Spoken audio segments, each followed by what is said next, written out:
I've never seen a grown man call a spreadsheet fugly in front of two VPs and a CEO, and then high-five a junior analyst like he just cured cancer. But here we are. That's how Brent Mallory made his entrance into our lives. Part CFO, part reality TV villain, all hair gel and high-risk bonuses. He came in on the tail end of the Cinegrow-Creston merger, of those buzzword bonanzas, where half the company gets reorged and the other half gets panic attacks. Brent got installed like a Chrome extension no one asked for, with a resume full of transformative fiscal strategies and a LinkedIn profile that looked like it was built in a tanning salon. I'd been with Creston for 15 years, long enough to have seen 3 CEOs, 4 accounting systems, and more burnt-out finance managers than I could count on a TI-84. My name's Miranda Jensen. I don't cry at work. I don't bring cupcakes to meetings. I don't use pivot tables unless I can weaponize them. And I sure as hell don't play nice when some spreadsheet-skimming frat ghost starts tearing apart the quiet little order I've carved into this chaos. First day Brent walks in, he scans the office like he's casing a casino. Wow, he mutters to no one. You guys still use folders? Then, right in front of the team. He points at my desk, smirks, and says, someone still believes in filing cabinets, I guess. Cute. I forced a smile so tight I could feel my molars shift. It was only Monday. He hit the ground running, slashing our review windows, pushing up close deadlines, and demanding flashier reporting. Said we needed pizzazz in our numbers. Like we were selling soda, not reconciling six-figure vendor slippage. Every email from him read like it had been drafted by a Red Bull intern. Every Zoom call ended with him flexing about hitting margins like it was a CrossFit PR. Meanwhile, I was quietly bleeding hours, staying late with cold coffee and corporate silence, trying to untangle the rat king of budget anomalies Brent kept pretending didn't exist. Q2 had vendor redundancies that looked like someone was invoicing twice under different LLCs. Q3 had a discretionary fund spike right before executive bonuses hit. Q4? Let's just say we were miraculously under budget by exactly the amount of a canceled software contract that plot twist was never actually canceled. Nobody cared, not compliance, not procurement, not even Janice from accounts payable, who once reported someone for using Comic Sans in an invoice. Everyone was in merger survival mode, heads down, lips sealed, just praying their badge still scanned next quarter. I brought it up, carefully, 3 times. The first time, Brent blinked slowly and said, Miranda, you're overthinking, we're streamlining, not scrutinizing. The second time, he cut me off mid-sentence and said, let's table the paranoia.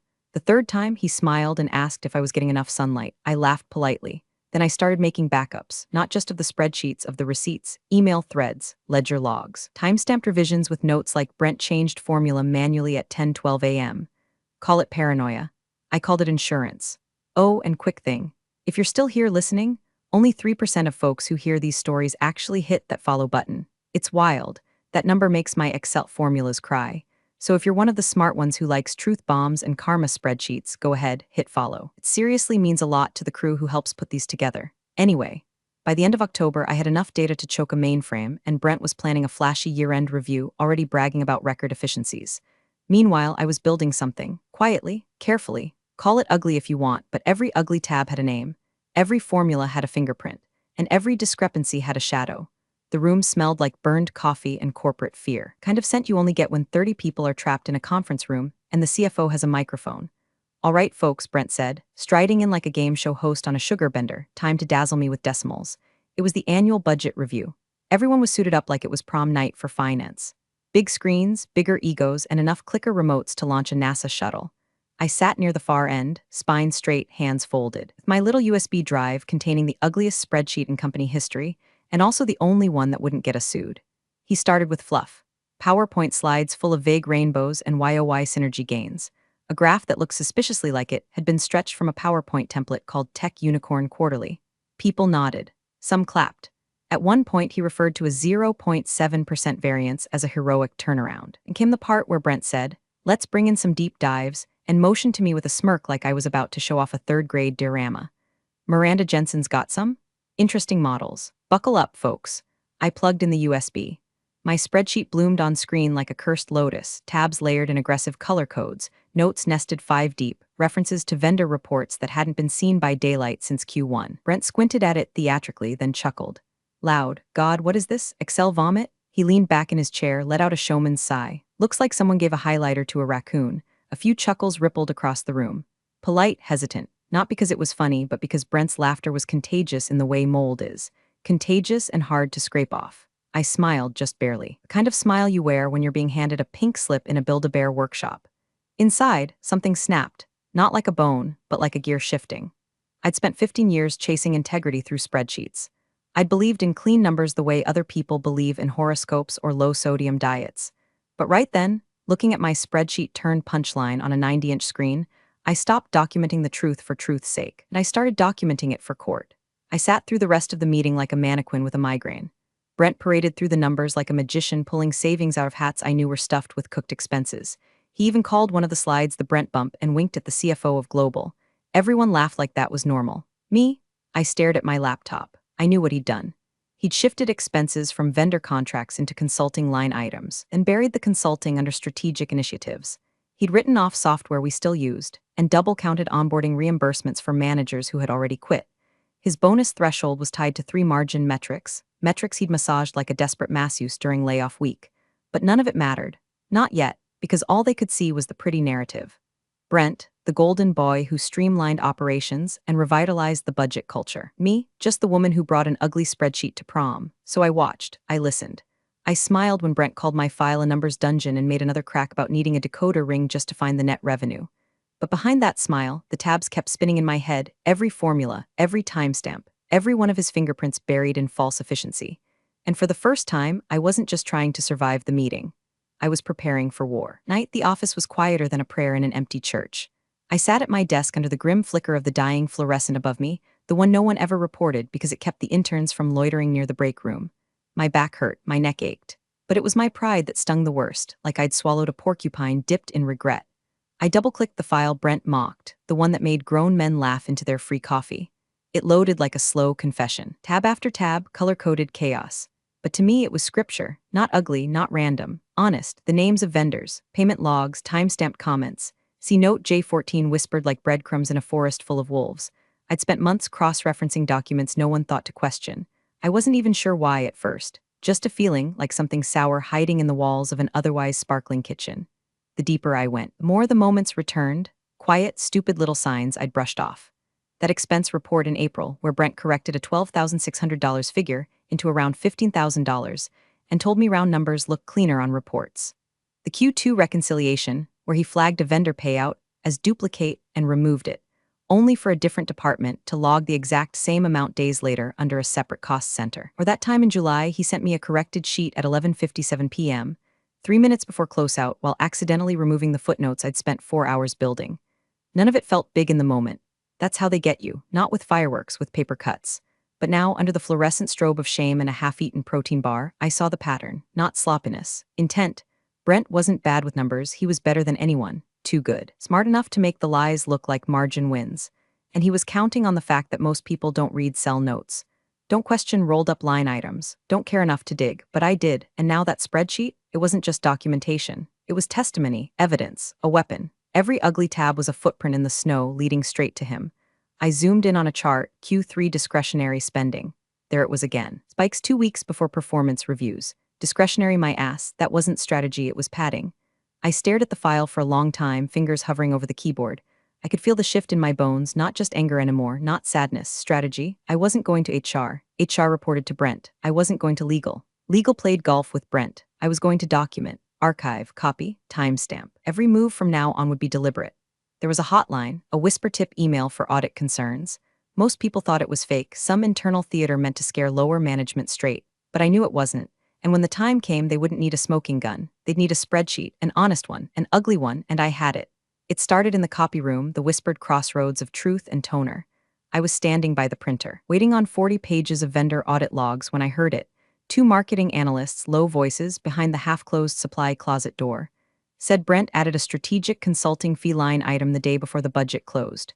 Again? Jesus, that's like the 3rd time. One of them laughed nervously. He said, it's optics. Nobody audits optics. They didn't know I was there. Didn't know I was the one who flagged that exact item 3 weeks earlier and got told by Brent to spend less time fact-checking and more time formatting. They also didn't know that I stopped printing things on the shared copier right after that. From then on, it was private printer only. Paper trail stays in my drawer. When I walked out, I didn't say a word. Just smiled like I hadn't heard a damn thing. But inside, something coiled tighter. It wasn't just me seeing the cracks anymore. Still, that didn't mean I had allies. There's a difference between witnessing a fire and being willing to hold the arsonist's name up to the wind. The juniors in finance, they were either drinking the Kool-Aid or choking on it. I once asked Travis, fresh out of grad school with a necktie he couldn't quite wrangle, about a weird doubling in vendor credits. He looked at me like I'd asked him to testify in a murder trial. Brent reviewed that one, he said, eyes darting. He said it was a formatting thing. You know, formatting. Sure, Travis. Formatting that magically makes $24,000 disappear into a miscellaneous bucket shaped like a Cayman shell corp. HR? Forget it. The same woman who used to schedule yoga mindfulness breaks now clutched her HR binder like it was body armor. Brent had her wrapped tighter than the break room cling film. And besides, you don't bite the hand that signs your bonus reviews, so I stopped looking for someone to talk to. I started looking for places to hide the truth.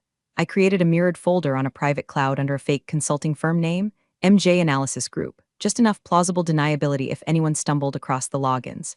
I didn't upload anything directly from my work laptop. Everything got zipped, encrypted, and scrubbed before transfer. Emails, sent to myself through a burner Proton Mail account. No subject lines. File names like Client Ref 042 or Budget Comp 3 Final 7 to blend into the digital noise. Just enough to track changes without raising eyebrows. I used my lunch breaks to scan in physical contracts Brent thought had been filed away. Turns out our scanner saves backups for a full 30 days if you know where to look. I even made a habit of tapping the edge of my keyboard 3 times before sending anything major. A dumb little ritual, but it helped with the nerves, like knocking on wood before stepping into a storm. Because make no mistake, this was a storm. And I didn't know who else was in it with me, or if I was the only one standing in the lightning with a metal rod and a prayer. Every day, the paranoia deepened. Someone lingered a little too long near my desk during coffee breaks. Brent started referencing loyalty in all-hands meetings, smiling that tight politician smile like he was reading names off a list in his head. And through it all, my little ugly spreadsheet grew fatter and meaner, gathering teeth, sharpening claws. I didn't know when it would be time to use it, but I knew it was coming. And when it did, I wouldn't knock.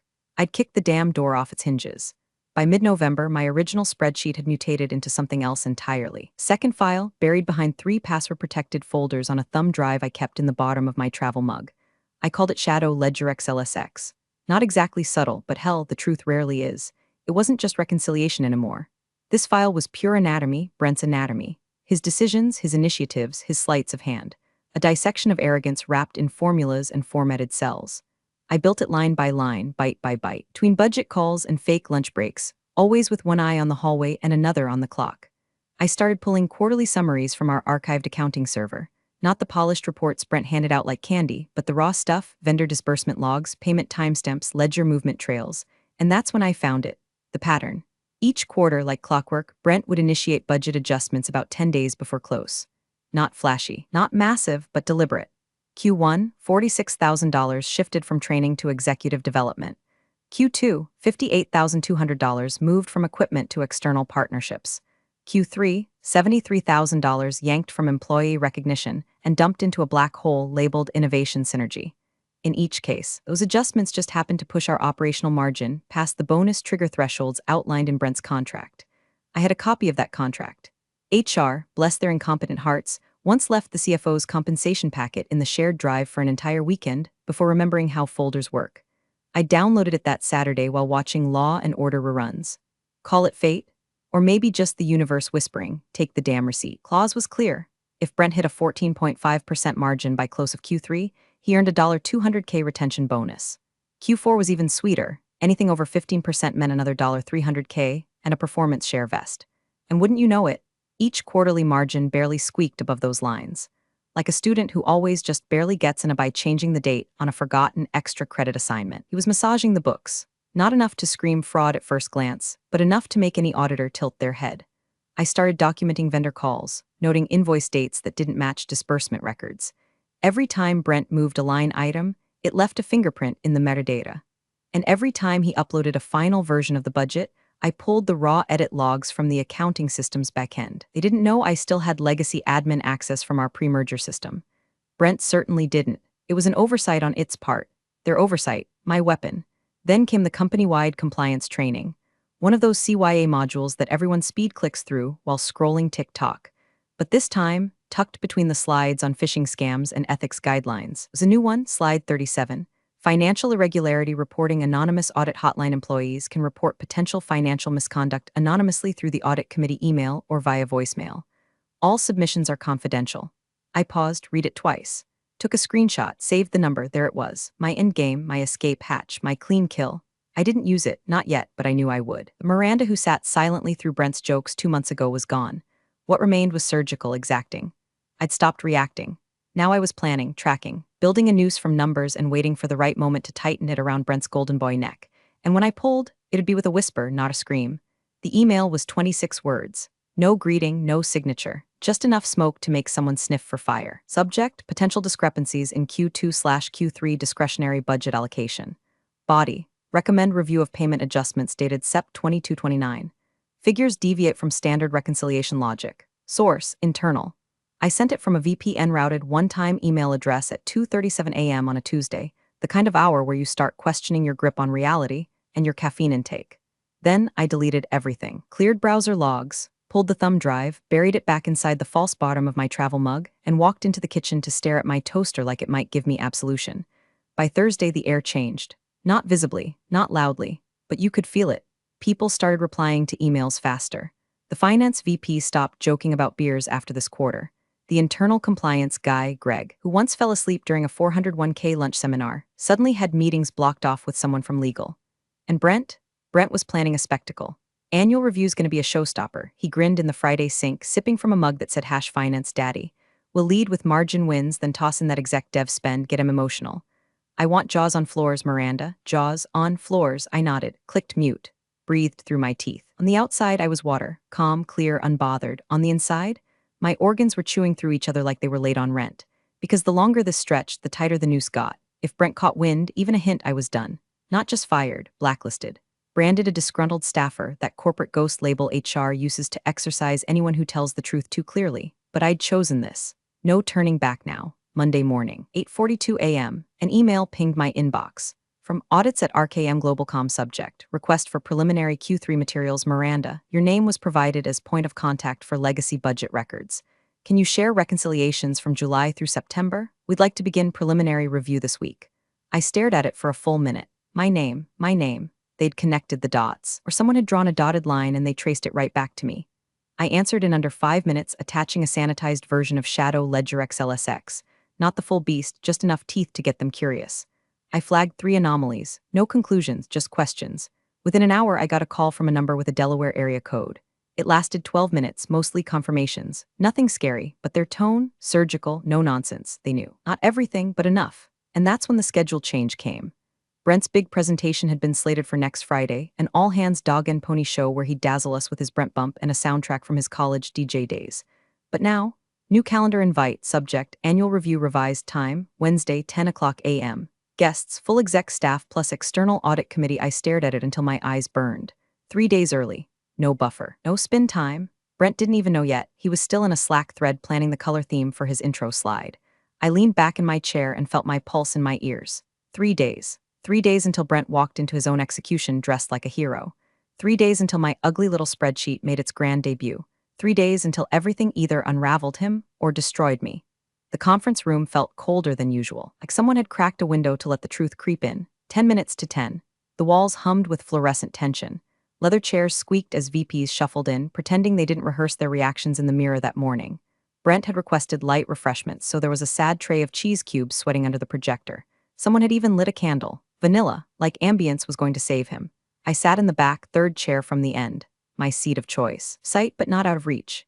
USB in my bag. Backup copy in my inbox. Final version waiting in a folder labeled Q4 Backup Alt Final Review. 'Cause nothing screams professionalism like 11 underscores and a scream into the void. Brent strutted in 5 minutes late, all swagger and starch. Blue blazer, perfect fade, $1,000 smile. Let's light this thing up, he announced, clapping his hands like we were about to watch a halftime show. The only thing missing was a smoke machine. He clicked the remote and launched into it, slideshow full of transition effects so aggressive they should have come with a seizure warning. 2023, the comeback quarter, the first slide read, complete with stock photos of handshakes and sunsets. Now, I know what some of you are thinking, he said, pacing in front of the screen. We cut close. We moved fast. We made bold calls. But I'm proud to say, we're closing the books on one of the cleanest fiscal years in recent history. He paused, dramatic, waiting for applause. Silence. He clicked again, pie charts, bar graphs, a weird animation of a rocket labeled strategic spend. Then came the kicker. And of course, he said with a theatrical sigh, we had our internal checkpoints. Our reconciliation deep dives, even Miranda's. What should we call it? He turned and flashed that condescending grin. Her war and piece of spreadsheets kept us honest, didn't it, folks? A few chuckles, nervous ones. I didn't laugh, I didn't blink. I didn't even look up because I knew he didn't, not yet. I watched him spin his narrative like cotton candy, light, sugary, no substance. He talked about discretionary alignments and executive synergy portfolios like they meant something. Like he hadn't built them out of duct tape and doctored margins. Just when he clicked to the slide labeled efficiency bonus alignment Q3/Q4, the door opened. Two people walked in. They didn't belong. No one said a word, but everyone knew. The suits were too sharp, the clipboards too empty. The way they scanned the room, clinical, precise. Auditors. Brent froze mid-sentence, just for a second, barely a hiccup, but I saw it, the flicker, the kernel of dread blooming in the base of his neck. Sorry, one of them said. Didn't mean to interrupt. We were invited to observe the reconciliation segment. Their voices were smooth, professional, like knives wrapped in velvet. Brent smiled, too wide, too fast. Of course, he said, motioning toward the open seats near the projector. We welcome the transparency. He fumbled the remote, clicked twice by accident. A chart popped up that wasn't supposed to be there. Discretionary allocations, side by side, 2 columns. Identical numbers in July and September, 2 identical. The room didn't breathe. I did, calm, still, watching. I hadn't said a single word. I didn't need to because my silence was a spotlight. And Brent? Brent was center stage. The room had the stillness of a poker table seconds before the final card hits. Brent was trying to recover, clicking furiously through his deck, rambling about forward-looking metrics and next-phase synergy. Words hit the table like cold pancakes. Flat, greasy, unwanted. One of the auditors leaned forward. Gray suit, neat haircut, voice like someone who'd sent people to jail with it. Brent, he said casually before we go any further, could we take a look at the reconciliation file that was referenced in the anonymous submission? You could hear it, that subtle, collective exhale, the sound of 30 stomachs tightening at once.